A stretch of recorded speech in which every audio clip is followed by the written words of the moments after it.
Now moving on, a news alert coming in. 4 Pakistani terrorists have been killed by Indian security forces in the Union territory of Jammu and Kashmir. Now, according to initial reports, a gun battle started near the toll plaza in the banned area of Nagrota near Jammu. This after the vehicle in which the terrorists were travelling was intercepted by the Jammu and Kashmir police this morning. The terrorists then opened fire at Indian forces and lobbed a grenade. All 4 Pakistani terrorists were killed by the Indian forces in the resulting gunfight. 2 personnel of the Special Operations Group were also injured in this operation. The injured have been identified as a 32-year-old Kuldeep Raj of Akhnur and 40-year-old Mohammed Ishaq Malik of Neel Qasim, Banihal Ramban, and they have been admitted into the GMC Jammu with injuries on their neck, and the condition is said to be stable. Now, all traffic movement was stopped after the initial terrorist attack, and according to Jammu and Kashmir police, all the terrorists had freshly infiltrated into India's Samba sector from Pakistan-occupied Kashmir. पिछले कुछ दिन से पाकिस्तान बहुत try कर रहा है infiltration कराने के लिए और इलेक्शन जो होने वाला है जिसकी तैयारी चल रही है ऑलरेडी डिस्टर्ब करने के लिए इस कॉन्टेस्ट में जम्मू पुलिस सिक्योरिटी फोर्स ने मिलकर बहुत सारा काम वहाँ पर किया है चारों जो पाकिस्तानी को न्यूट्रलाइज कर दिया गया और उनका मनसा इधर कश्मीर में आके इलेक्शन में डिस्टर्ब करना था। तो किस तरह आपने इलेक्शन की बात की है? तो इलेक्शन पूरी हम लोग तैयारी कर रहे हैं, जेएनके पुलिस सिक्योरिटी फोर्स के साथ पूरी तैयार है।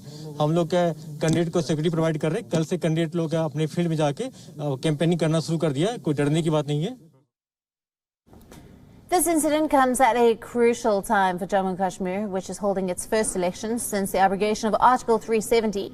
The DDC polls are to begin from the 28th of November. Our correspondent Ishan Wani joins us live from Srinagar. Good evening to you, Ishan. Now, in this incident this morning, 4 terrorists were killed. We believe that the terrorists had opened fire at Indian forces. Take us through the latest details that you have for us. Absolutely right, Alison. It was in the morning when security forces intercepted this truck which was laden with goods and actually rice and was moving towards Kashmir Valley from Jammu. It seems like the group had recently infiltrated into Jammu from the Samba sector, which is the international border, and then in the VRs or late at night yesterday they infiltrated, and today morning they were being transported. It may be through their handlers or OGW network. They were being transported to the Kashmir Valley, and security forces believe that they were in a bid to carry out something big in Kashmir Valley, given the amount of ammunition that has been recovered from them, which includes 11 AK-47 rifles, detonators, wireless sets. RDX has also been recovered, actually.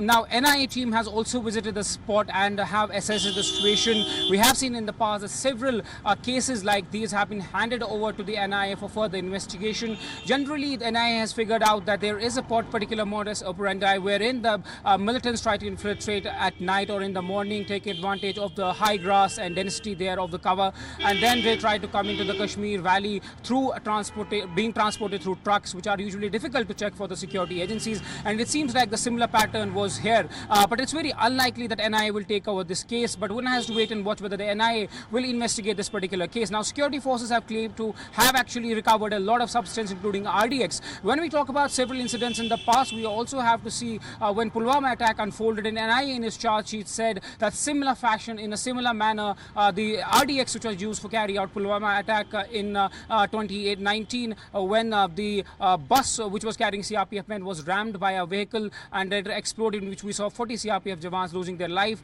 And it seems that RDX was being transported in a similar fashion to the Kashmir Valley. It will be further course of investigation that what really transpired and what action they were planning in the Kashmir Valley. One has to wait and watch for the police to conclude their investigation and see if NIA takes over this particular case as well. Ishan, thank you very much for bringing us all the latest there, and of course he will be keeping us up to date with all the details on the developing story.